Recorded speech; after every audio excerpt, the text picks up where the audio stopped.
MKP ज्ञानतिमिरान्धस्य ज्ञानञ्जनशलाकया चक्षुरुन्मिलितं येन तस्मै श्रीगुरवे नमः। वाञ्छाकल्पतरुभ्यश्च कृपासिन्धुभ्येव च पतितानां पावनेभ्यो वैष्णवेभ्यो नमो नमः। तो आज हम राय रामानंद संवाद स्टार्ट कर रहे हैं। इसको गौड़ीय परंपरा में क्रेस्ट ज्वेल माना जाता है। ये सबसे इम्पोर्टेंट संवाद है पूरे सीसी में। इसमें हम बहुत कुछ जानेंगे अभी आगे जैसे बढ़ेंगे।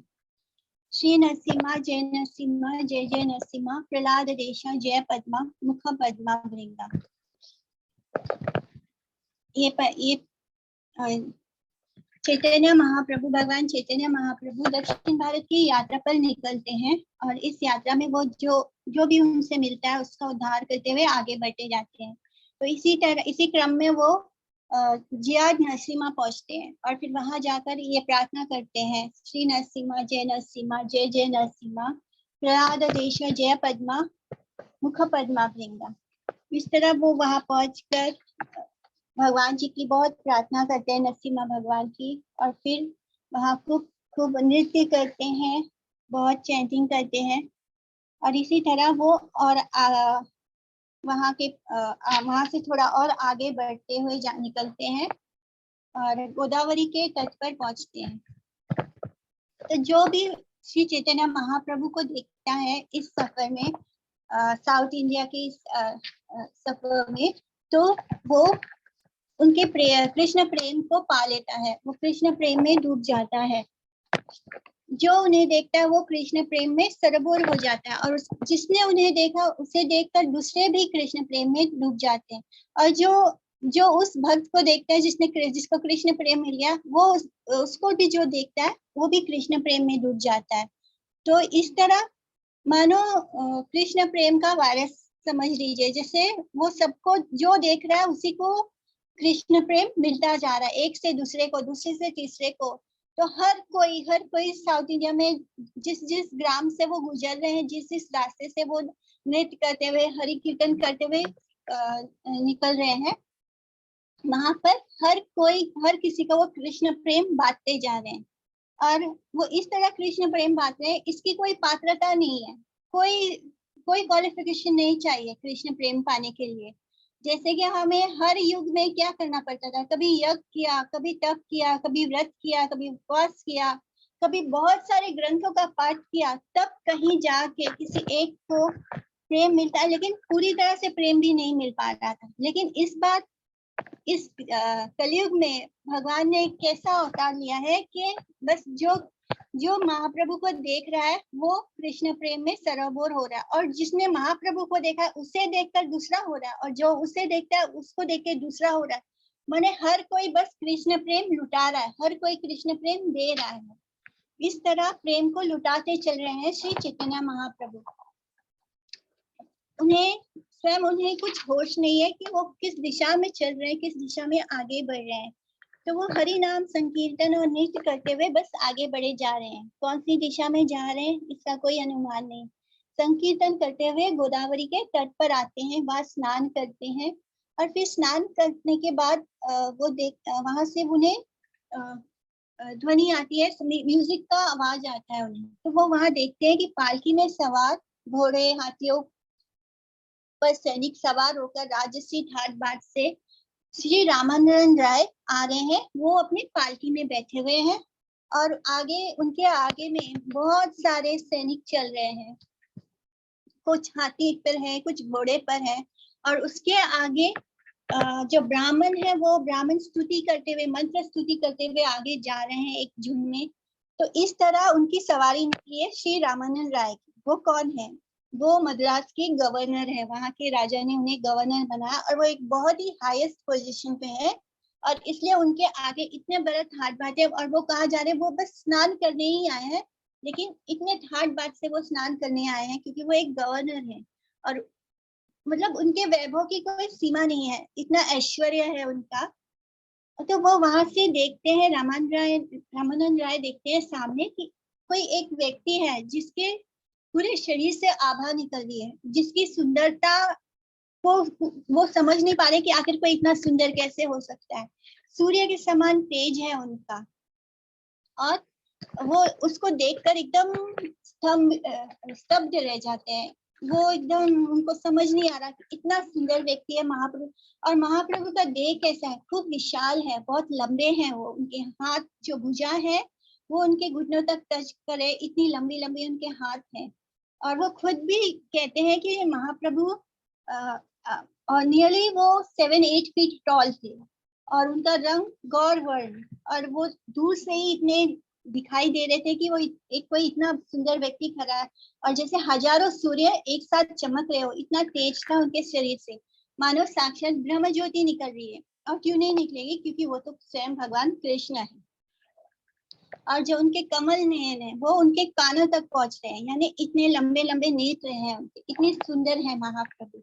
और उनके जो वस्त्र हैं, जो उन्होंने येलो रंग के, पीला रंग का जो वस्त्र धारण किया है, संन्यास वस्त्र, उसमें भी अजीब वो वस्त्र में से भी आभा निकल रही है, जैसे मानो 100 सूर्य एक साथ चमक रहे हो, उग रहे हैं।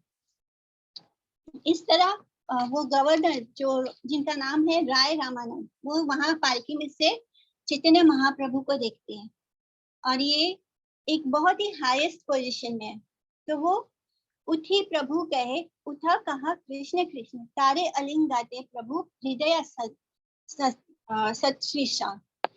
तो वो उठते हैं, रामन राय अपने पालकी में से उतरते हैं, और हरे कृष्णा बोलते हुए चैतन्य महाप्रभु के पास जाते हैं। और चैतन्य महाप्रभु भी उन्हें गले लगाने के लिए एकदम आतुर हैं, वो भी उनको गले लगाने के लिए एकदम बेचैन है। तो गवर्नर जो है वो एकदम हाईएस्ट पोजीशन पर थे, तब भी वो कहते हैं कि तथापि पूछिला तुम्ही राय नामनंद तेनो कहे से हंसा दास शूद्र मन। तो ये जो गवर्नर है, उनसे चैतन्य महाप्रभु पूछते हैं, क्या तुम राय रामानंद हो? तो ये इतने बड़े गवर्नर है, और ये क्या बोलते हैं कि नहीं, मैं तो एक दास हूँ, शूद्र हूँ, क्योंकि वो जाति से शूद्र होते हैं, लेकिन वो अपने आप को क्या बोलते हैं, मैं एक शूद्र हूँ। तो इस तरह ये एक भक्त का पहला लक्षण होता है कि वो अपने आप को बहुत ही मीक और हम्बल समझता है, वो अपने आप को कुछ भी नहीं मानता। मतलब सोचने की बात है कि एक गवर्नर सिर्फ स्नान करने आ रहा है, और उसके आगे इतने बड़े ठाट बाट में घोड़े हाथी पर सैनिक चल रहे हैं, ब्राह्मण स्तुति कर रहे हैं, और इतना उनका हाई पोजीशन है। और फिर जब चैतन्य महाप्रभु उनसे पूछते हैं कि तुम राय रामानंद हो, तो कहते कि नहीं, मैं तो बस एक शूद्र हूँ। तो ये एक क्वालिटी होती है डिवोटी की, जो अपने आप को कुछ भी नहीं मानता। तो इसी तरह तबे तारे कैला प्रभु हृदय आलिंगना, प्रेमावेश प्रभु भृत्या दोनों अचेतन। तो जैसे वो बोलते हैं कि नहीं, मैं एक शूद्र हूँ, तभी प्रभु चैतन्य महाप्रभु ने आलिंगन करते हैं, उन्हें गले से लगा लेते हैं, और उसमें वो दोनों अनकॉन्शियस जैसे स्टेट में आ जाते हैं, दोनों के अंदर का प्रेम जाग जाता है। और ऐसे ही चैतन्य महाप्रभु को तो जो देख रहा था वो भी प्रेम में सराबोर हो रहा था। यहाँ तो महाप्रभु ने उन्हें अपने गले से लगा लिया है। स्वाभाविका प्रेमा दोन्हारा उदय करिला, दुन्हा अलिंग्या दुने भूमिता पदिला। और स्वाभाविक रूप से दोनों के अंदर प्रेम जागृत होता है, और दोनों एक दूसरे को गले लगाते लगाते जमीन पर गिर पड़ते हैं। तो इसी तरह स्तंभ स्वेद अश्रु कंप पुलक वैवर्ण्य दुन्हार मुखते सुनी गदगद कृष्णवन।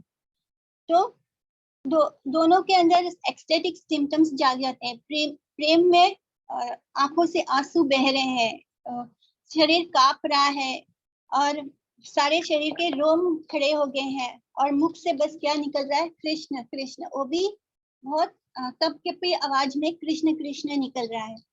देखिया ब्राह्मण गनेरा पहला चमत्कार, वैदिक का ब्राह्मण सबक करे न विचार।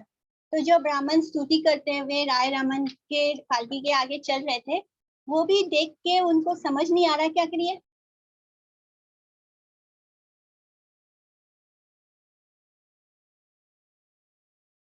आवाज चली गई दीदी। हाँ, अब बोलो। कौन कौन। हाँ, तो जो ब्राह्मण स्तुति कर रहे थे सामने, वो देखकर स्तब्ध रह जाते हैं कि आखिर ये सन्यासी को देखकर राय रामानंद जो हमारे गवर्नर है, इनको क्या हो गया, ये क्यों इस तरह पागलों की तरह कर रहे हैं और जमीन पर क्यों गिर गए। तो उनके लिए तो वो एक ऑफिसर है जो बहुत हाई पोजीशन पे है, और अचानक से ये एक ब्राह्मण को, एक सन्यासी को देखते हैं और एकदम पागल जैसे गिर जाते हैं जमीन पर और उसको गले लगा रहे हैं, आलिंगन कर रहे हैं। तो ये सब उस ब्राह्मण लोगों को समझ नहीं आता कि वो ये आखिर ये गवर्नर ऐसे क्यों बिहेव कर रहे हैं। आखिर ये सन्यासी के स्पर्श में क्या था जो ये इसे पागलों की तरह कृष्ण कृष्ण बोल रहे हैं। तो इतर सन्यासीरा तेजा देखी ब्रह्म समा शूद्रे आलिंग्य केने करे ना क्रंदन। तो वो देख रहे हैं और बोलते हैं ब्राह्मण कि ये सन्यासी को देखकर इसके शरीर में से ऐसे लग रहा है जैसे ब्रह्म ज्योत निकल रही है, इनके शरीर से इतनी ज्योति निकल रही है, और ये शूद्र को गले लगाकर इतना रो रहे हैं, जबकि ये शूद्र का तो कोई वैल्यू नहीं है। शूद्र कौन है? राय रामानंद। और ये सन्यासी है और फिर भी इस शूद्र यानी राय रामानंद को गले से लगाकर इतना रो रहे हैं, इतना इनके आंसू निकल रहे हैं। ई महाराज महापंडित गंभीर सन्यासी रस स्पर्शे मता हिला अस्थिर। और ये जो रामानंद राय है, ये गवर्नर ऑफ मद्रास है और ये हमेशा इतने गंभीर रहने वाले व्यक्ति हैं, लेकिन आज ये महापंडित को जैसे स्पर्श किया है तो ये पागल मैडमैन की तरह हो गए, पागल की तरह हो गए। तो अपने भक्ति दिव्य चिन्हों को रेस्ट्रेन कर लिया। तो एक मता विप्रगना भावे मने माना विजातिया लोका देखी प्रभु कैला संवाद। तो जब चैतन्य महा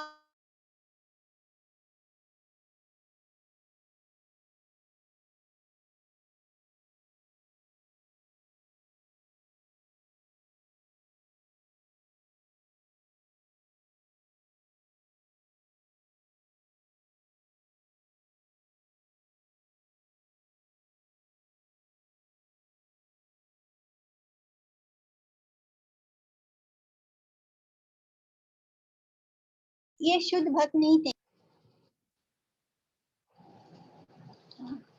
तो ऐसे लोगों को हम विजातिया बोलते हैं, यानी ये आउटसाइडर है, ये भक्त नहीं है। तो ये शिक्षा में यहाँ मिल रही है कि जो शूद्र है, एक राय रामानंद शूद्र है लेकिन वो भगवान के भक्त हैं, तो वो सजातिया है। और ये जो ब्राह्मण है ये बहुत ही हाईली क्वालिफाइड है, लेकिन ये विजातिया है बिकॉज दे आर आउटसाइडर, क्योंकि वो कृष्ण भक्त नहीं है। कृष्ण भक्ति के लिए क्या हमें चाहिए? वैष्णव एसोसिएशन चाहिए, भक्ति चाहिए, नाम संकीर्तन चाहिए, बस इतना ही कर ले तो भी काफी है। यहाँ कोई सोचेगा कि शायद चैतन्य महाप्रभु इस गवर्नर को जो पूरी तरह मटेरियल लाइफ में राजकाज में के पोजीशन में है,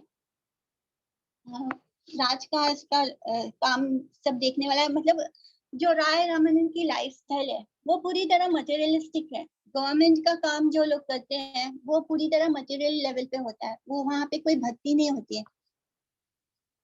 फिर भी हम जो नॉर्मल लोग देखेंगे वो यही सोचेंगे कि चैतन्य महाप्रभु एक नॉर्मल इंसान से मिल रहे हैं, तो उनसे उनका भला करने के लिए मिल रहे होंगे। कोई ये नहीं सोच सकता कि राय रामानंद स्वयं कृष्ण भक्त हैं। और यहाँ पर राय रामानंद क्या है? वो एक विनम्रता की प्रतिमूर्ति बनकर कहते हैं, क्या कहते हैं?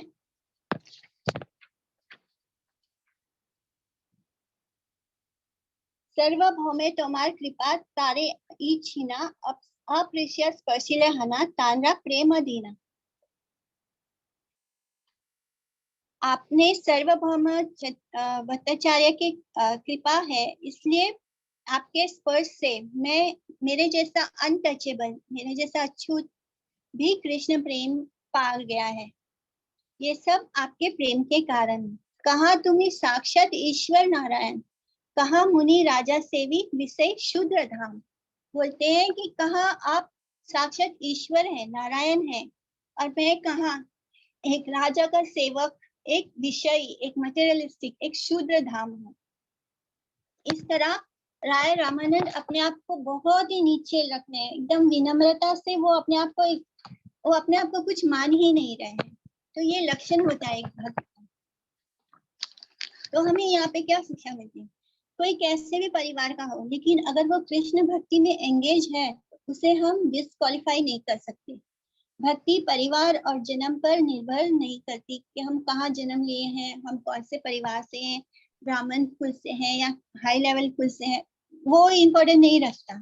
कृष्ण भक्ति इन सब पर निर्भर नहीं करती। हमारी तीव्रता और इच्छा शक्ति पर यह निर्भर करता है कि हम कितना आतुर हैं कृष्ण को पाने के लिए। अगर हम कृष्ण को पाना चाहते हैं तो हम भक्तों के इसमें हैं। लेकिन अगर हम कृष्ण को नहीं पाना चाहते तो हम कितना भी ज्ञान ले लें, हम किसी भी कुल में जन्म ले लें, कितने भी बड़े कुल में जन्म ले लें, तब भी हम कृष्ण भक्त नहीं है, हम भी जातियां हैं। तो विनम्रतावश बड़े बड़े भक्तगण अपने आप को बड़ा ही तुच्छ व्यक्त करते हैं। इसी तरह मोरा स्पर्श ना करिले वेना वेद भया मोरा दर्शन तोमा वेदे निषेध्या। आप सन्यासी हो, मेरा स्पर्श मत कीजिए। वेदों में ये मना किया गया है कि एक शूद्र का स्पर्श नहीं करना चाहिए एक सन्यासी को। तो इस तरह राय रामानंद बोल रहे हैं, तुम्हार कृपा तुम्हारे कराया निंदा कर्म साक्षात ईश्वर तुम्हें के जाने तुम्हार मन। आप साक्षात भगवान हो, यह सुप्रीम पर्सनालिटी ऑफ गॉड है। इसलिए कोई भी आपके इस कृपा को नहीं समझ पाएगा, कोई आपका ये पर्पस नहीं समझ पाएगा। आप मुझे स्पर्श कर रहे हो, लेकिन फिर भी वेदों में ये मना है, एक शूद्र को स्पर्श करना मना है।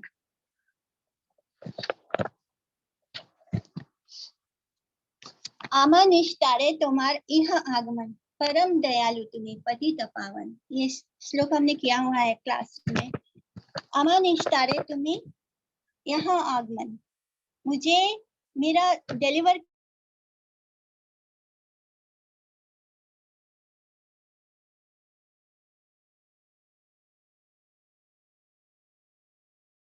टू डिलीवर मी। आपने कितने मर्सीफुल है, आप कितने कृपालु हैं कि मेरे जैसे गिरे हुए व्यक्ति को भी आप इस मटेरियल अंधकूप से बाहर निकालने आए हैं। तो इस तरह वो बोलते हैं। श्री कृष्ण चैतन्य प्रभु दया करा मोरे, तोमा विना के दयालु जगत संसारे। पतित पावन हेतु तवा अवतार, मोह समा पतिता प्रभु न पावी आर। चैतन्य महाप्रभु का अवतार ही इसलिए हुआ है कि वो पतित से पतित लोगों को भी पावन कर रहे हैं। उनका स्पर्श, उनका दर्शन, उनका स्मरण भी काफी है हमें हमारे अंदर की बुराइयों से बाहर निकालने के लिए, इस मटेरियल वर्ल्ड से बाहर निकाल के कृष्ण प्रेम देने के लिए। महंत स्वभाव ई तारिते पामर, निज कार्य नहीं तबु याना तार घर। पामर यानी कौन होता है? जो फॉलन सोल होते हैं, जो बहुत ही निम्न स्तर पर होते हैं, जो बद्ध जीवात्मा होते हैं। तो ये एक जनरल प्रैक्टिस है कि जो सेंटली लोग होते हैं, जो संत महात्मा होते हैं, वो गिरे हुए लोगों को तारने के लिए आते हैं। वो लोगों के घर क्यों जाते हैं? कोई संत किसी के घर क्यों जाता है? इसलिए नहीं जाता क्योंकि उसे भिक्षा चाहिए या उसे धन चाहिए या उसे कोई कपड़ा चाहिए, कुछ चाहिए। जब भी हमारे देश में ये परंपरा रही है कि भिक्षा मांगने का मतलब भीख मांगना नहीं होता था। यहाँ पे हमारे जो सनातन धर्म में भिक्षा मांगने इसलिए जाते थे सेंटली लोग, ताकि जिसके जो संसारिक लोग हैं, जो अपने घर संसार में डूबे हुए हैं, मटेरियल लाइफ में डूबे हुए, वो इन भक्तों को देखकर इनके दर्शन मार्ग से अंदर भी, उनके हृदय में भी कृष्ण प्रेम जाग जाए। वो लोगों के घर कृष्ण प्रेम जगाने जाते हैं, उनसे कुछ लेने नहीं जाते। अगर वो लोग हमसे कुछ लेते हैं तो वो हम पर कृपा करते हैं, हम उन पे कृपा नहीं करते कुछ देकर। तो हमें ये बात हमेशा ध्यान में रखनी चाहिए कि जब हम संत महात्माओं की सेवा करते हैं, कुछ चैरिटी करते हैं या उन्हें कुछ देते हैं, तो वो हम पर कृपा कर रहे हैं, हम उन पर कृपा नहीं कर रहे हैं। We should be always humble when we give them anything. तो जो अपने आप को वेदों का पालन करने वाला बताते हैं और फिर भी वेद के अनुसार वेदों का उल्लंघन करते हैं, ऐसे लोगों को कृष्ण भक्त नहीं माना जाता। पर वेद कैसे भी वेदों का उल्लंघन करने वाले को भी स्वयं चैतन्य महाप्रभु तार देते हैं। चाहे कोई कितना भी पापी क्यों ना हो, चैतन्य महाप्रभु उसको उसमें से बाहर निकाल देते हैं। महत् विचारणं नरनां वीणां दीन चेतासां निह श्रेयस्या भगवान न अन्यथा कल्पते क्वचित। तो बोलते हैं कि कभी कभी सेंटली लोग, संत महात्मा हाउस होल्डर्स के घर जाते हैं ताकि वो जो हाउस होल्डर्स हैं, जो पूरी जो हमने अभी बताया कि पूरी तरह मटेरियल लाइफ में होते हैं, उनको तार सके, उनको उनके हृदय में भी कृष्ण प्रेम जगा सके। अमर संगे ब्रह्मानादि सहस्रे का जना तुम्हार दर्शने सभा द्रवीभूत मना। मेरे साथ जो ये हजारों लोग हैं और ये जो ब्राह्मण है, ये सब का हृदय आपके दर्शन मात्र से मेल्ट हो गया है। कृष्ण कृष्ण नाम सुनी सबार वंदना, सबार अंग पुलकित अश्रु नयना। और मैं देख रहा हूँ कि सभी लोग के मुख से कृष्ण कृष्ण नाम निकल रहा है और सबके शरीर में रोम खड़े, गूज बम्स आ रहे हैं, रोम खड़े हो रहे हैं और सबके आंखों से अश्रु बह रहे हैं। आकृत्य प्रकृत्य तुम्हार ईश्वर लक्षणा, जीवे न संभावे ये अप्रकृत गुना। तो वो बोल रहे हैं कि आपके बिहेवियर और आपके बॉडीली फीचर्स को देखकर ऐसा लग रहा है जैसे आप स्वयं साक्षात भगवान हैं। और इस तरह सब लोगों को आपके दर्शन मात्र से प्रेम प्राप्त होना, ये इस बात का सबूत है कि आप स्वयं भगवान है, क्योंकि एक नॉर्मल इंसान के लिए ये पॉसिबल नहीं है कि उसके दर्शन मात्र से लोग के अंदर प्रेम जागृत हो जाए, अभी इतने ज्यादा मटेरियलिस्टिक लोगों के अंदर। प्रभु कहे, चैतन्य महाप्रभु कहते हैं, तुम्हें महाभागवत उत्तम, तुम्हार दर्शन सभा द्रव है लामन। तो देखो भगवान क्या बोल रहे हैं कि रामानंद राय को कि तुम महाभागवत हो, तुम टॉप मोस्ट डिवोटी हो, इसलिए तुम्हारे दर्शन से इन सबका हृदय मेल्ट हो रहा है। तो वो अपने आप पे कोई क्रेडिट ना लेके अपने भक्त को क्रेडिट दे रहे हैं।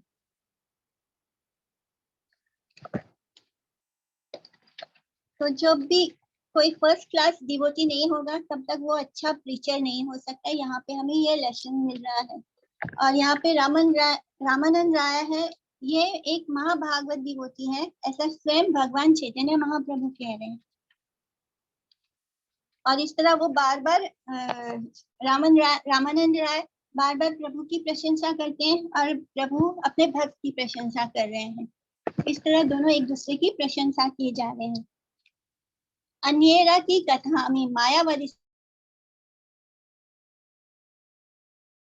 सन्यासी, आमी हाँ तुम्हारे स्पर्श महाप्रभु कि मैं तो एक मायावादी सन्यासी हूँ, लेकिन तुम्हारे स्पर्श से तुमने मुझे आलिंगन किया, इसलिए मेरे अंदर भी कृष्ण प्रेम जागृत हो गया। तुम्हारा स्पर्श इतना अच्छा, इतना शुद्ध है। तो इस तरह वो राय रामानंद को की प्रशंसा किए जा रहे हैं। ई जानी कथीना मोरा हृदय सोदिते, सर्वभौम कही लेना तुम्हार मिलिते। इसलिए सर्वभौम भट्टाचार्य ने मुझसे कहा था कि मैं रास्ते में तुमसे मिलते हुए जाऊं, क्योंकि उन्हें पता था कि तुम एक शुद्ध भक्त हो। ई मता दुने स्तुति करे दुनहार गुना, दुन्हे दुनहार दर्शने आनंदिता मन।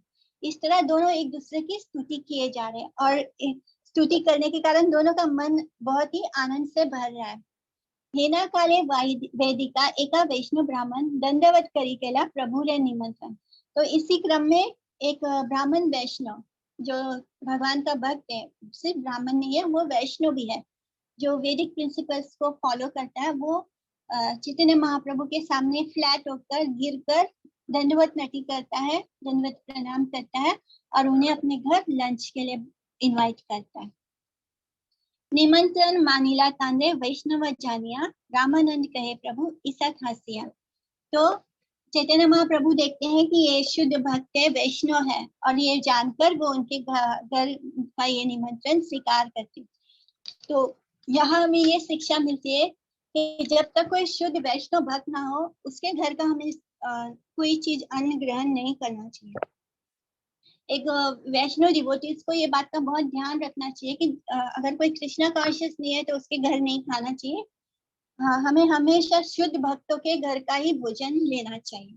तो चैतन्य महाप्रभु देखते हैं कि ये ब्राह्मण शुद्ध वैष्णव है, तब वो उसका निमंत्रण स्वीकार कर लेते हैं।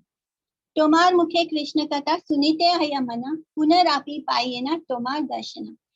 मुझे तुम्हारा चैतन्य महाप्रभु कहते हैं कि मुझे तुम्हारे मुख से कृष्ण कथा सुननी है, इसलिए मैं तुमसे फिर मिलने आऊंगा और तुम्हारे से कृष्ण कथा सुनूंगा। अभी मैं इस ब्राह्मण के घर भोजन कर रहा हूँ। और वो बोलते हैं, गाया कहे आयला यदि पामर शोधिते, दर्शन मात्रे शुद्ध नाहे मोरा दुष्ट चित्ते। दीन पंच सात राही कराह मर्जन, तबे शुद्ध हया मोरा ई दुष्ट मन। बोलते हैं कि सिर्फ एक दिन से काम नहीं चलेगा, कम से कम 5 से 7 दिन तक आपको मेरे साथ रहना पड़ेगा। सिर्फ आपके दर्शन से मेरा मन प्यूरिफाई नहीं हुआ, मेरा मन साफ नहीं हुआ है। अभी भी मेरा मन बहुत गंदा है और इसे घस घस के साफ करना पड़ेगा। जब आप मेरे साथ 5-7 दिन और रहेंगे तो आपका संग करने से मेरा मन क्लीन हो जाएगा, शुद्ध हो जाएगा, प्योर हो जाएगा। यद्यपि विच्छेद दोनों सहन न आया, तथापि दंडवत करी चली राम नाम। फिर उन दोनों, जब भी भक्त और भगवान एक दूसरे से मिलते हैं तो उन दोनों का मन नहीं करता कि वो एक दूसरे को छोड़े। ये एक अलग ही रिलेशनशिप होता है। कभी कभी हम मंदिर में जाते हैं, भगवान को देखते तो हमारा मन मंदिर में भी ऐसे लगता है कि अब घर जाने का मन नहीं करता। भगवान का दर्शन करते करते हमें ऐसे फील होने लगता है कि बस अब यहीं पे रहे, घर ना जाए। तो वो जो अलग होने की फीलिंग है, वो इस वक्त रामानंद राय और चैतन्य महाप्रभु के अंदर हो रही है। बस कुछ देर के लिए उन दोनों को अलग होना है, फिर वो वापस मिलेंगे, लेकिन फिर भी वो फीलिंग यहाँ पे हो रही है। वो दोनों अलग नहीं होना चाहते।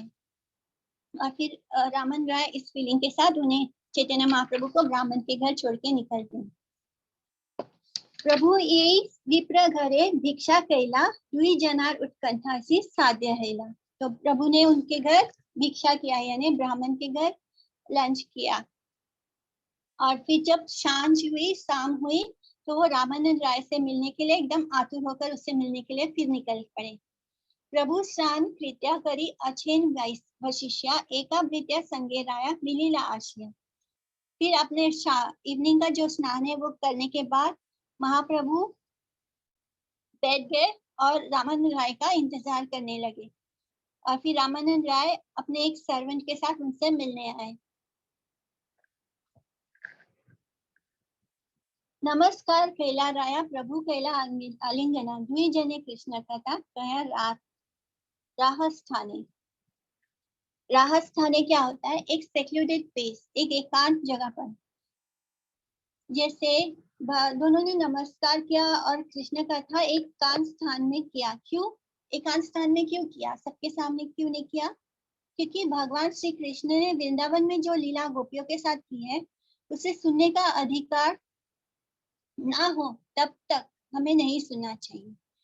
क्योंकि हम सब काम वासना से हैं, हम तीनों गुणों के अधीन हैं। ये जो गोपियों और कृष्ण का जो आपस का जो लीला है, वो सुनने का अधिकार हमें कब प्राप्त होता है? जब हम इन 3 गुणों से ऊपर होकर शुद्ध भक्ति के श्रेणी में आते हैं।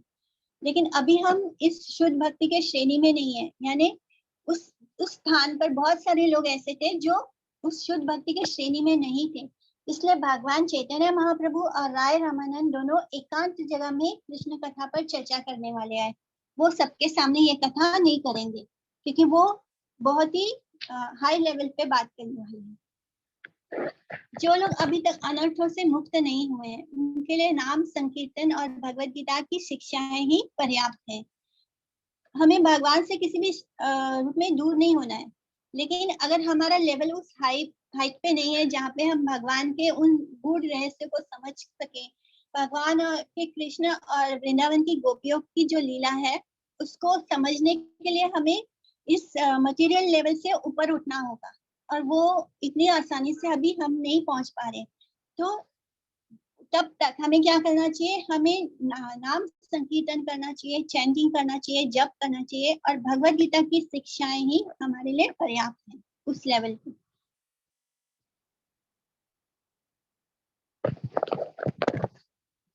तो ये सिद्धांत कैसा है कि चैतन्य महाप्रभु ने जब फिलॉसफी या तत्व ज्ञान की चर्चा की तो उन्होंने सर्वभौम भट्टाचार्य को चुना, जो कि बहुत एजुकेटेड थे।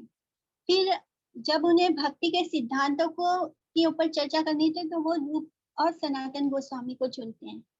फिर जब वो भक्ति के हाईएस्ट गोल के बारे में चर्चा करनी थी तो उन्होंने रामानंद राय को चुना। और जिनकी पहुंच इन सब में नहीं है तो उनके सामने सबसे अच्छा ऑप्शन ये है कि वो नाम संकीर्तन करें। तो इस तरह हम अलग अलग लेवल पर होते हैं और भक्ति भी अलग अलग लेवल पर होती है। तो इसी तरह जो रामानंद राय संवाद है ये बहुत ही हाई लेवल पे है, इसका ये हमें एकदम हाईएस्ट भक्ति के उच्चतम स्तर पर ले जाता है।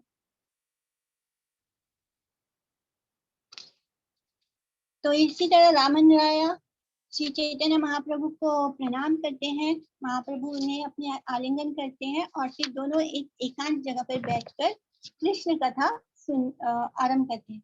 प्रभु कहे पदा श्लोका साधेरा निर्णय, राय कहे स्वधर्माचार्य विष्णु भक्ति आय। तो चैतन्य महाप्रभु कहते हैं कि कोई श्लोक पढ़ो स्क्रिप्चर से और मुझे बताओ कि हमारे जीवन का अल्टीमेट गोल क्या है, हमारे जीवन का गोल क्या है बोलते हैं।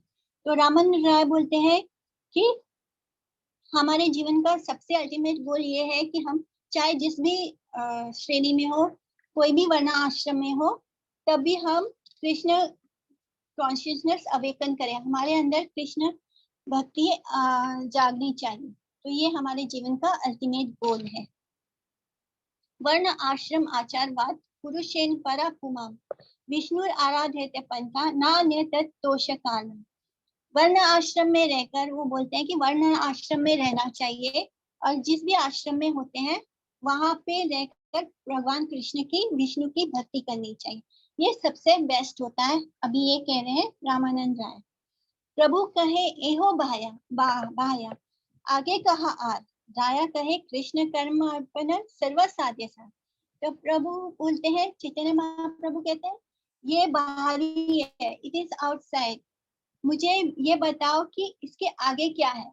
ये वर्णाश्रम धर्म तुम बोल रहे हो, लेकिन ये तो जो वर्णाश्रम धर्म होता है ये भी 3 गुणों के अधीन होता है, इसमें भी व्यक्ति 3 गुणों के अधीन होता है। लेकिन मुझे अच्छा नहीं लगा, अभी इसमें मजा नहीं आया, मुझे और बताओ कि इसके आगे क्या है। तो रामानंद राय बोलते हैं कि अपने हर कर्म का फल भगवान को अर्पित कर देना, कर्म अर्पण करना।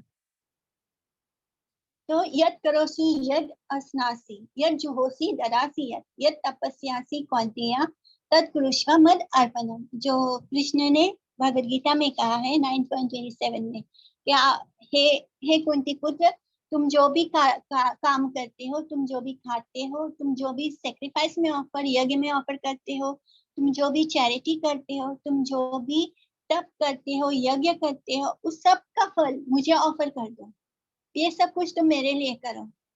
तो इसको बोलते हैं अपना कर्म भगवान को अर्पित करना। तो इस तरह रामानंद राय दूसरा बता रहे, पहले उन्होंने वर्णाश्रम धर्म बताया, दूसरा वो बता रहे हैं कि कर्म अर्पण करना अपना। प्रभु कहे एहो बहाया आगे कहा आज, राय कहे स्वाधर्म त्याग ई साध्य सा। तो चैतन्य बाबा बोलते अभी भी मुझे मजा नहीं आया, ये भी लो लेवल पे है कि कर्म करो, क्योंकि इसमें भी प्रेम नहीं जागता है भगवान के प्रति, हम सिर्फ अपना कर्म भगवान को अर्पण कर रहे हैं, लेकिन अभी भी भगवान के साथ कोई संबंध नहीं बन रहा है। तो वो बोलते हैं कि ये भी ठीक नहीं लग रहा मुझे और बताओ इसके आगे हम क्या कर सकते हैं। तो रामानंद राय बोलते हैं कि अपना ऑक्यूपेशनल ड्यूटी गिव अप करके, उसको छोड़ के हमें भगवान की भक्ति करनी चाहिए, साधना करनी चाहिए, अपना स्वाधर्म त्याग कर साधना करनी चाहिए, भक्ति करनी चाहिए, ऐसा बोलते हैं। आज्ञा यैवन गुणान दोषान माया दिष्टान अपि धर्मान संताज्य या सर्वान माम भजे सा चा सतम। तो वही बोलते हैं कि भी ऑक्यूपेशनल ड्यूटी होती है, जो भी हम काम इस संसार में करते हैं उसमें भी कभी ना कभी मिलावट होती है। धन कमाने, जब भी हम धन अर्जित करते हैं तो धन कभी भी शुद्ध तरीके से अर्जित नहीं होता है, उसमें हम कुछ ना कुछ गलत जरूर करते हैं। इसलिए उस धर्म को, उस जो हमारा धन है उसको शुद्ध करने के लिए हमें चैरिटी करना होता है, यज्ञ करना होता है या दान पुण्य करते हैं। तो इसी तरह वो बोल रहे हैं कि हर जो हम धन कमाने का कार्य करते हैं उसमें फॉल्ट होता है, इसलिए हमें वो सब कुछ त्याग कर एक फर्स्ट क्लास मैन की तरह भगवान की भक्ति करनी चाहिए, नाम संकीर्तन करना चाहिए। जैसे कि भगवद गीता में भगवान ने कहा 18.66 18 चैप्टर में सर्वधर्मान् परित्याज्य माम एकम शरणं व्रज अहम त्वाम सर्व पापेभ्यो मोक्षयिष्यामि मा शुचः। तो इसमें भगवान क्या कहते हैं कि तुम जो भी कर रहे हो वो सब छोड़ दो और सिर्फ मेरी शरण ले लो, मैं तुम्हें सब तरह के पाप से मुक्त कर दूंगा, चिंता मत करो। तो यही बोलते हैं। तो रामानंद राय भी अभी यही बता रहे हैं कि ऐसा करना चाहिए भक्त को, मतलब हमें अपने आप को भगवान को सरेंडर कर देना चाहिए और पूरे पूरे शुद्ध तरीके पूर्ण शुद्ध तरीके से भगवान के शरण में चले जाना चाहिए और अपना काम सब छोड़ देना चाहिए, यानी अपना जो भी धर्म है उसका त्याग कर देना चाहिए। तो प्रभु कहे एहो भाग्य, आगे कहा आन, राया कहे ज्ञान मिश्र भक्ति साध्य साथ। तो चैतन्य महाप्रभु बोलते हैं कि ये भी मुझे ठीक नहीं लग रहा, सब कुछ छोड़ के भगवान की शरण लेना। इस लेवल में भी भगवान के प्रति प्रेम नहीं है, हम भगवान के ऊपर डिपेंडेंट हो रहे हैं, लेकिन अभी हमारे हृदय में प्रेम थोड़ी ना जाग रहा है। हम बोलते हैं हमने सब कुछ भगवान के ऊपर छोड़ दिया, लेकिन हमारा और भगवान का कोई रिश्ता नहीं बन रहा है। तो प्रभु कहते हैं कि ये भी बाहरी है, इसमें भी कुछ और आगे कहो मुझे, इसके आगे क्या है। तो राय रमन बोलते हैं कि जो ज्ञान मिश्रित भक्ति होती है वही साध्य सार है। जो डिवोशनल सर्विस है उसके साथ जो ज्ञान है वो परफेक्शन है, ऐसा बोलते हैं। तो महाप्रभु बोलते हैं कि ये भी मुझे पूर्ण श्रद्धा नहीं लगती है। ब्रह्म भूत प्रसन्न आत्मा, ना सोचती ना कांक्षती, समा सर्वेश भूतेषु मद भक्तिं लभते परम। तो ये भगवत गीता का श्लोक है, 1855 है। तो यहाँ पर जो ज्ञान मिश्रित भक्ति है, इसमें भक्त को क्या महसूस होता है, वो सब जगह भगवान को देखता है, वो खुश रहता है अपने आप। उसको कुछ मिले तो भी उसको खुशी दुख नहीं होता, उसका कुछ लूट जाए कुछ चला जाए तो भी उसे दुख नहीं होता ना, उसे किसी वो अपना एक लेवल एक स्टेज में रहता है जहाँ उसको मानसिक रूप से कोई दिक्कत कोई तकलीफ नहीं होती। वो हर समय हर जगह भगवान को महसूस देखता है, हर व्यक्ति के अंदर भगवान को देखता है। और वो इस लेवल में भी भगवान के साथ कोई रिश्ता नहीं है, क्योंकि भगवान के साथ जब रिश्ता बनेगा तब भगवान हर जगह नहीं महसूस होंगे, भगवान से विरह महसूस होगा, और जब वो विरह महसूस होगा तब हमें लगेगा कि हमारा भगवान के साथ संबंध है। तो ये जो ब्रह्मभूत आत्मा स्टेज है, इसमें अगर व्यक्ति को के ऊपर शुद्ध भक्त की कृपा ना हो तो उसे भक्ति नहीं प्राप्त होगी। वो इम्पर्सनल ब्राह्मण में भगवान की जो चरणों के जो नख है उसमें से निकलने वाली जो आभा है उसके अंदर मर्ज हो जाएगा, लेकिन यहाँ भी उसको भक्ति नहीं प्राप्त होगी। इसलिए अगर ऐसे व्यक्ति को जो ब्रह्मभूत स्टेज में है उसको अगर किसी भक्त का शुद्ध भक्त की कृपा होगी तो वो आगे बढ़ेगा भक्ति के स्टेज, नहीं तो वो वहां पे उसका खत्म हो जाएगा, जैसे हम उसको बोलते हैं स्पिरिचुअल सुसाइड, क्योंकि उसमें उसका अपना आइडेंटिटी खो जाता है। तो प्रभु कहे एहो भाया, आगे कहा आज, राय कहे ज्ञान शून्य भक्ति साध्य सार। तो अब बोल रहे हैं रामानंद राय इसके आगे कि जिस भक्ति में ज्ञान नहीं है, ज्ञान शून्य भक्ति, जिसमें ज्ञान नहीं बस प्योर डिवोशनल सर्विस है, वो सबसे परफेक्ट होता है, ऐसा बोल रहे हैं। तो ज्ञाने प्रयासम उदापास्य नामंत एव जीवन्ति सान मुखार्थितम भावद्या वर्तम स्थाने स्थिता श्रुति गताम तनु मन मनोभीर ये प्रयासो जीत जीतो अपि असीत स्त्रीलोक्य। तो ये बता रहे रामानंद राय जो इम्पर्सनल कॉन्सेप्ट को बाहर छोड़ देते हैं और सिर्फ भगवान की लीला नाम श्रवण करते हैं, ऐसे इस स्टेज पर आकर आप 4 नियमों को फॉलो करते हैं, illicit सेक्स, गैम्बलिंग, इंटॉक्सिकेशन और एनिमल स्लॉटर, इसको छोड़कर ये सब गलत चीजों का आप मोड ऑफ गुडनेस में आ जाते हैं, उस लेवल पर आप भक्ति को प्राप्त कर सकते हैं, ऐसा बता रहे हैं। तो प्रभु कहते हैं चैतन्य महाप्रभु, एहो हया, ये तो ठीक है, आगे कहा आज, राय कहे प्रेम भक्ति सर्वसाध्य सार। तो चैतन्य महा बोलते ठीक है, अब तुम सही रास्ते पे जा रहे हो, this is all right, but अब मुझे इस सब्जेक्ट पे और बता।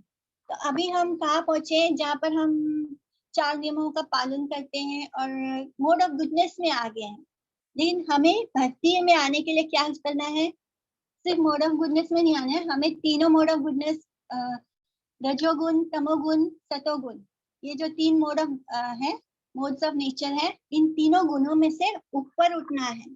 तो इसलिए भगवान बोलते हैं कि अब तुम सही हो, ये है, ठीक है, अब मुझे इस पर और विस्तार से बता। तो बोलते हैं रामानंद राय कि जो शुद्ध प्रेम है, प्रेम भक्ति है भगवान कृष्ण के लिए, ये सारे चीजों का परफेक्शन है। मतलब हमें इसी को पाना है, शुद्ध भक्ति को पाना है, शुद्ध प्रेम को पाना है। जैसे जब तक हमारे अंदर भूख होगी, प्यास होगी, तब तक ही हमें कोई चीज खाने में पीने में अच्छा लगता है। इसी तरह अगर हमारे अंदर भगवान के लिए प्रेम को पाने की भूख होगी, प्यास होगी, तभी हमारे हृदय में भगवान के लिए प्रेम जागृत होता है। मतलब हमारे मन में इच्छा होनी चाहिए, भगवान को पाने की तीव्र इच्छा होनी चाहिए।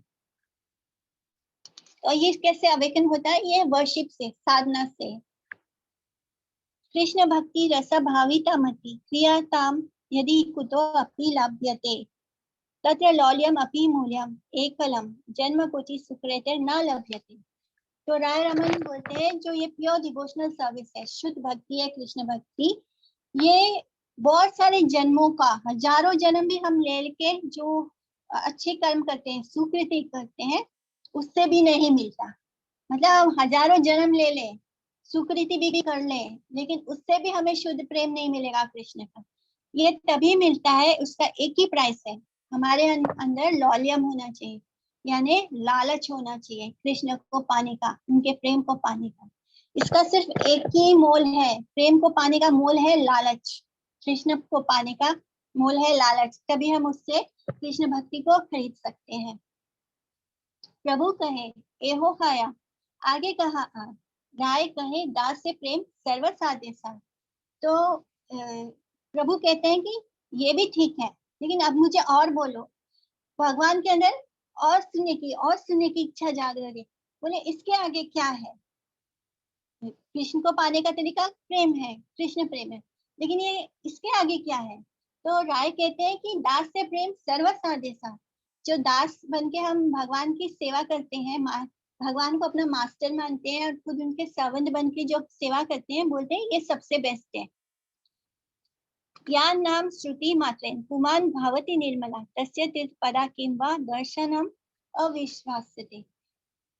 एक इंसान भगवान के नाम को सुनकर वो क्लीन होता है, प्यूरिफाई होता है, और भगवान के चरण क्या है? वो सारे तीर्थ जो है वो सब भगवान के चरणों में है, और उसके दर्शन करने से और उनकी सेवा करने से हम बेस्ट भगवान की सेवा कर सकते हैं, ऐसा बोलते हैं। फिर भगवान बोलते हैं कि एहो हया किछु आगे क्या इसके आगे भी कुछ है? चैतन्य महाप्रभु बोलते हैं कि क्या इसके आगे भी कुछ है? दास्य प्रेम के भगवान में मास्टर हो, मतलब भगवान मास्टर है और कोई उनका दास बन के सेवा कर रहा है, क्या इसके आगे भी कुछ है? तो राय कहते हैं साख्य प्रेम सर्वसाध्य साथ, यानी हम जब भगवान को फ्रेंडशिप में उनका दोस्ती करते हैं, तो ये सबसे बेस्ट है, ऐसा बोलते हैं राय रामानंद। तो इसका मतलब क्या है? साख्य प्रेम क्या होता है? जब कृष्ण और कृष्ण के साथ हम भगवान के साथ जब हम फ्रेंडशिप के लेवल पे होते हैं, जब हम भगवान हमारे मास्टर होते हैं और हम सर्वेंट होते हैं, तो भगवान ऊपर होते हैं, हम उनके सर्व कर रहे होते हैं। और जब भगवान के साथ हम फ्रेंडशिप के लेवल पे होते हैं, तब क्या होता है? फ्रेटर्निटी। तब हम और भगवान एक ही लेवल पे है, हम उनके साथ खेलते हैं, कूदते हैं। जैसे ब्रह्मा जी ने बोला था ब्रह्म विमोहन लीला में, आखिर इन बच्चों ने ऐसा क्या पुण्य किया कि ये भगवान के साथ बैठकर उनके साथ खेल रहे हैं, यमुना के किनारे खेल रहे हैं, बैठ के खाना खा रहे हैं, भोजन कर रहे हैं। तो ये हमने ब्रह्म विमोहन लीला में देखा था कि ब्रह्मा जी ऐसे बोलते हैं। तो ये होता है साथ कि भगवान के साथ उनके ही लेवल पे, कोई बड़ा कोई छोटा नहीं। तो प्रभु कहते हैं एहो उत्तम, आगे कहा आज। तो ये बोलते हैं कि ये तो बहुत उत्तम है, इसके आगे भी कुछ है तो मुझे बता। तो कहते हैं वात्सल्य प्रेम सर्वसाध्य साध, हर बार राय बोलते हैं कि ये सबसे बेस्ट है। तो अभी बोलते हैं कि वात्सल्य प्रेम सबसे बेस्ट है। वात्सल्य प्रेम बेस्ट कैसे होता है? इसमें भगवान छोटे हो जाते हैं, भक्त बड़ा हो जाते हैं। भगवान को अपने इशारों पे, जैसे यशोदा मैया उन्हें डंडे लेके भागती है और उन्हें बांधने के लिए डांटती है, गुस्सा करती है, तो ये अधिकार कब मिलता है किसी को? जब वो भगवान के माता पिता के रूप में होता है। और तब भी प्रमद ये भी भागवतम में आता है कि आखिर माता यशोदा ने क्या ऐसा पुण्य किया, नंद महाराज ने क्या ऐसा पुण्य किया कि उन्हें कृष्ण पुत्र के रूप में प्राप्त हुए, जो ब्रह्मांड जिनके अधीन है, जो भगवान है, वो माता यशोदा के कंट्रोल में है, नंद बाबा के कंट्रोल में है। ऐसा क्या पुण्य किया था उन्होंने?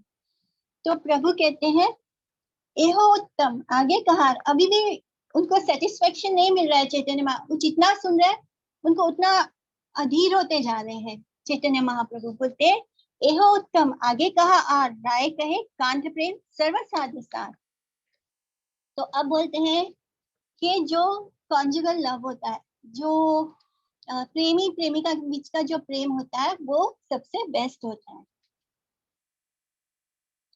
ये क्यों ऐसे बोलते हैं कि जब कृष्ण गोपियों के साथ डांस कर रहे थे रासलीला में, तो वो उनका आलिंगन करते हैं, कृष्ण के साथ नाचते हैं, उनके गले में हाथ डालते हैं। लेकिन ये फॉर्च्यून रासलीला में ये फॉर्च्यून लक्ष्मी जी को नहीं प्राप्त हुआ, क्योंकि सिर्फ लक्ष्मी जी नहीं और किसी को भी प्राप्त नहीं हुआ। ये गुड फॉर्च्यून सिर्फ गोपियों को प्राप्त हुआ था। तो इसी तरह कितने भी आप सुंदर हो, कुछ भी हो, उससे कुछ नहीं होता। जब तक हम गोपियों की शरण नहीं लेते, हमें भगवान की भक्ति नहीं प्राप्त होती। ये यहाँ पे समझने की बात है।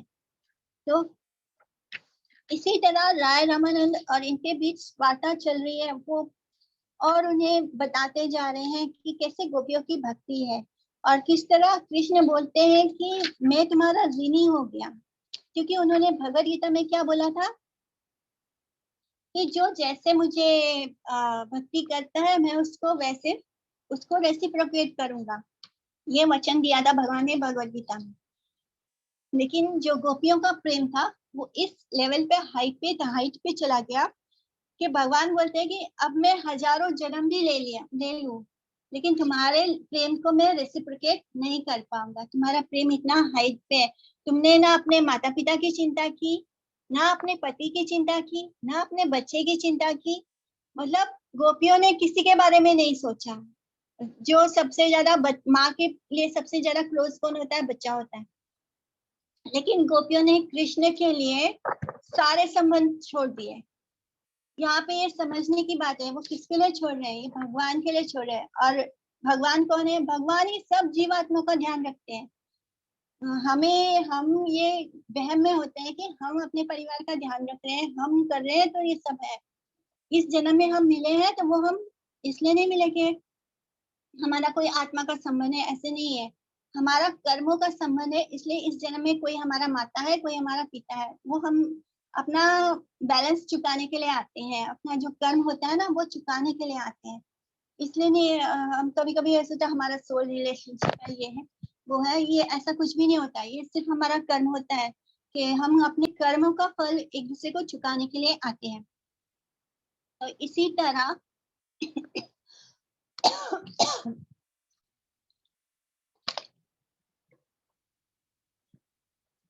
तो गोपियों को ये अंडरस्टैंडिंग इतनी हाई लेवल पे है कि उन्होंने कृष्ण के लिए अपने सारे रिश्तों का त्याग कर दिया, तो उनका प्रेम सबसे ऊंचा हो गया।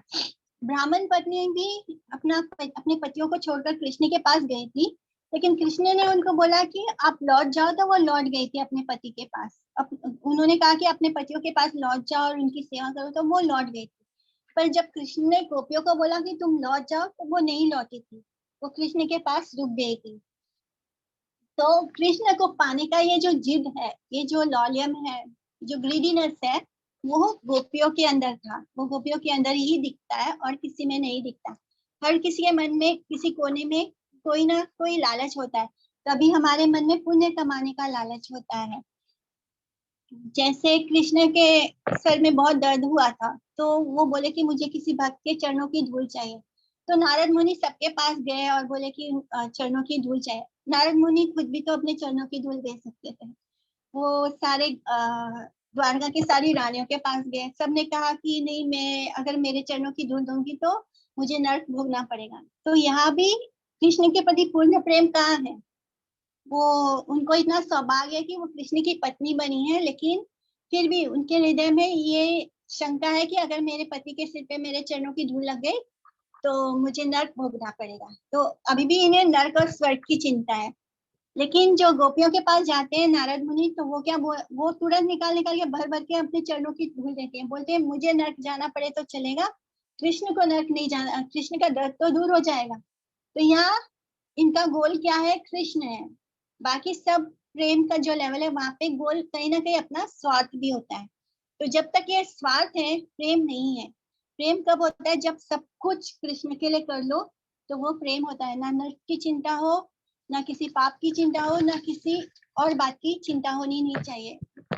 निस्वार्थ प्रेम, कुछ पाने की अपेक्षा नहीं, जिससे प्रेम कर रहे हो सब कुछ उससे देने का हृदय होना चाहिए, तो वो होता है प्रेम। तो इस तरह का प्रेम था गोपियों का। तो राय रामानंद इस तरह बता रहे, ये पूरा इनके बीच में चर्चा होती है। तो फिर प्रभु कहते हैं क्या इसके आगे भी कुछ है? तो राय रामानंद बोलते हैं कि मुझसे आज तक कभी किसी ने इसके आगे कभी पूछेगा ये मैंने सोचा नहीं था।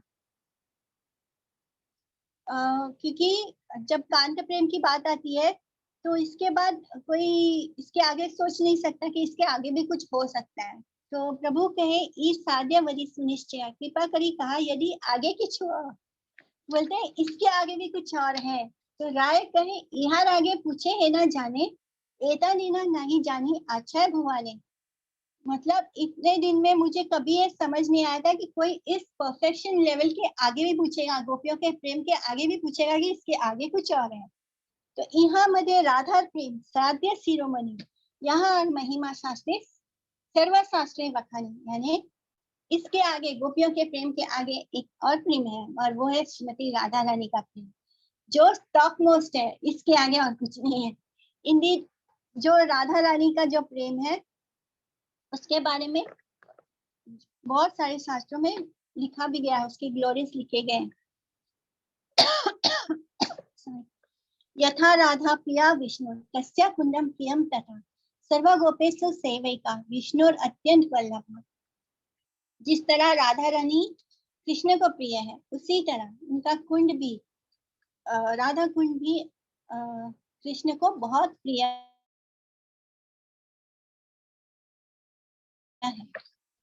मतलब राधा रानी से जुड़ी हर चीज कृष्ण को बहुत प्रिय है। राधा कुंड साक्षात, शिला प्रभुपाद कहते हैं कि राधा कुंड को साक्षात राधा रानी मानना चाहिए। इनफैक्ट वो बोलते हैं कि उसमें हमें अपने चरणों से स्पर्श नहीं करना चाहिए, यानी उतर के उसमें स्नान नहीं करना चाहिए, उसको साक्षात राधा रानी की तरह सम्मान देना चाहिए, इस तरह बोलते हैं शिला प्रभुपाद।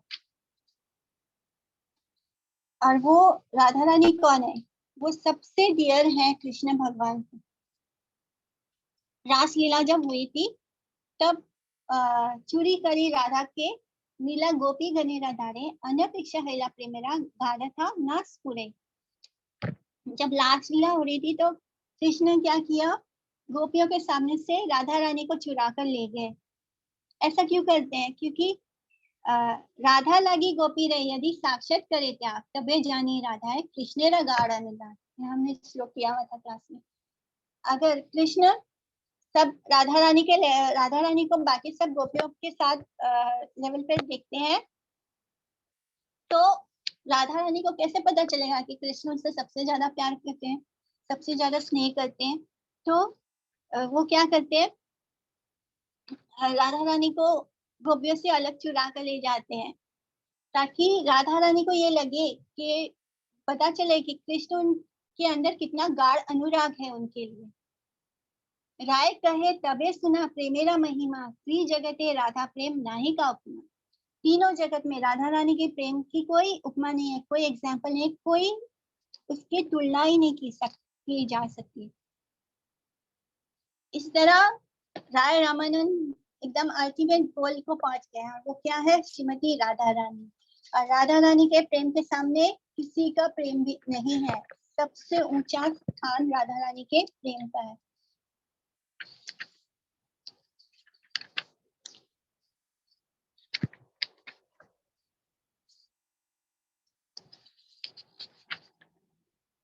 प्रभु कहे मायावादी अमित सन्यासी भक्ति तत्व नहीं जानी मायावादी भासी। चैतन्य महाप्रभु कह रहे हैं कि मैं तो एक मायावादी सन्यासी हूँ, मैं ये भक्ति का तत्व नहीं जानता, मैं तो बस मायावादी फिलॉसफी में हूँ। सर्वभौम संगे मोरा मना निर्मल हैला कृष्ण भक्ति तत्व कहा तान्हा पूछिला। सर्वभौम का संग करके मेरा मन निर्मल हुआ और कृष्ण, इसलिए मैं कृष्ण भक्ति का तत्व तुमसे पूछ रहा हूँ, इसलिए मैंने तुमसे ये सब पूछा। तेनो कहे आमी नहीं जानी कृष्ण कथा सबे रामानंद जाने तेनो नहीं था। तो सर्वभौम आचार्य ने बोला था, बोले चैतन्य महाप्रभु बता रहे कि मुझे कृष्ण प्रेम के बारे में कुछ नहीं पता, लेकिन जो राय रामानंद है वो सब जानते हैं कृष्ण प्रेम के बारे में, इसलिए उन्होंने मुझे तुम्हारे पास भेजा है। तोमार खानी ऐलान तोमार महिमा सुनिया तुम्ही मोरे स्तुति करा सन्यासी जानिया। तो बोलते हैं कि राय रामानंद को कि तुम मुझे सन्यासी मानकर इसलिए मेरा इतना स्तुति मत करो, मैं जानता हूँ तुम भगवान के बारे में सबसे ज्यादा जानते हो, इसलिए मैं तुमसे मिलने आया हूँ यहाँ। किबा विप्रा किबा न्यासी शूद्र केने नया यही कृष्ण तत्व बेटे से ही गुरु है। चाहे कोई एक ब्राह्मण हो, सन्यासी हो या शूद्र हो, लेकिन अगर वो कृष्ण प्रेम में सबसे ऊपर है तो वो स्पिरिचुअल मास्टर, वो गुरु बनने के लायक है, ऐसा बोल रहे हैं। तो हमारा लेसन यही है कि हम हमेशा से ये बचपन से यही सुनते आ रहे कि भारत देश में हम जात पात को बहुत मानते हैं, लेकिन देखो हमारे शास्त्रों में कहीं भी जात पात को इम्पोर्टेंस नहीं दिया गया है, सिर्फ भक्ति को इम्पोर्टेंस दिया गया है। हम लोग को गलत शिक्षा दी गई है बचपन से, शायद ये हम पे जो ब्रिटिश रूल है उसके कारण हमें गलत सिखाया गया है। एक्चुअली में हमारे शास्त्रों में कहीं भी ये नहीं लिखा है कि कोई ब्राह्मण घर में जन्म होने से ब्राह्मण हो जाता है, और ये भी नहीं माना गया है कि शुद्ध भक्ति की निशानी क्या है, चाहे वो शुद्ध घर में जन्म लिया हो कहीं भी लिया हो, लेकिन अगर वो कृष्ण भक्ति में, साइंस ऑफ कृष्णा में सबसे बेस्ट है तो वो गुरु बनने के लायक होता है। सन्यासी बलिया मोरे ना करिया वांछन कृष्ण राधा तत्व कहीं पूर्ण करा मन। चैतन्य महाप्रभु बोलते हैं मुझे सन्यासी बोलकर मुझे चीट मत करो, ऐसे ये बार बार ये बोलते कि मैं लर्न सन्यासी हूँ, मुझे ऐसे बोल कर मुझे चीट मत करो, मेरे मन को शांति दो राधा रानी और कृष्ण भगवान का सच बताकर, उनके प्रेम को बताकर।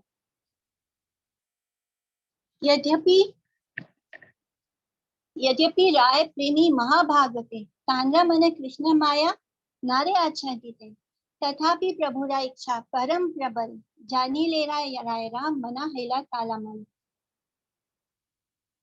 रामन राय जो थे वो एक बहुत बड़े भक्त थे, भगवान के कृष्ण प्रेमी थे, फिर भी उनके मन में इल्यूजन जो कृष्ण की जो माया है वो उसके कारण वो कवर्ड थे, इसलिए वो भगवान के मन को नहीं समझ पा रहे थे, इसलिए वो इरिटेट हो गए, थोड़े से एजिटेट हो गए रामानंद राय। फिर बोलते हैं आमी नाट तुम्ही सूत्रधार यही माता नाचाओ तैसे चाहे नाची बारा। बोलते हैं कि मैं कठपुतली हूँ, आई एम डांसिंग पपेट, और आप मेरे सूत्रधार हो, आप मुझे जैसे ही डोरी खींच खींच के नचाओगे मैं वैसे ही नाच रहा हूँ। मोरा जीवा वीणा यंत्र तुम्ही वीणा धारी तुम्हार मने यही उठे ताहे उच्चारी। मेरा मन वीणा के समान, मेरा जो टंग है वो वीणा के समान है, और आप उसके स्ट्रिंग को खींचने वाले हो, आप जैसे चाहो वैसे मेरे मुख से बुलवा रहे हो, मैं नहीं बोल रहा। आप जो मेरी इतनी स्तुति करते हो, बोल रहे हो, ये मैं नहीं बोल रहा, ये सब आप करवा रहे हो, क्योंकि आप भगवान हो, परम ईश्वर कृष्ण स्वयं भगवान सर्व अवतारी सर्व कारण प्रधान। तो बोलते हैं कि आप परम ईश्वर हो, आप सर्व अवतारी हो, सब कारणों के प्रधान हो, you are the cause of all causes. आप जैसे चाहो वैसे मुझे नचा रहे हो, जो चाहो मुझे वो बुलवा रहे हो, मैं नहीं बोल रहा। अनंत वैकुंठ और अनंत अवतार, अनंत ब्रह्मांड यह सबार आधार। आप अनंत वैकुंठ के स्वामी हो, अनंत अवतार है आपकी और सबके आधार आप हो। सचित आनंद तनु ब्रजेंद्र नंदन, सर्वेश्वर सर्वशक्ति सर्वरासपूर्ण। तो अब भगवान की पूरी स्तुति कर रहे हैं और सब कुछ बोल रहे हैं कि आप सचित आनंद हो, तनु हो, ब्रजेंद्र नंदन हो, सर्वेश्वर हो, सर्वशक्ति हो, सर्वस्व पूर्ण हो एकदम। ईश्वर परम कृष्ण सचिद आनंद विग्रह अनादिरादि गोविंद सर्व कारण कारणम। तो इस तरह वो भगवान की स्तुति कर रहे हैं श्री रामानंद राय। हम थोड़ा और आगे बढ़ते हैं। बाकी का कथा हम कल कर लेते हैं, कल हम फिनिश कर लेंगे इस चैप्टर को। हरे कृष्णा। कुछ पूछना है किसी को?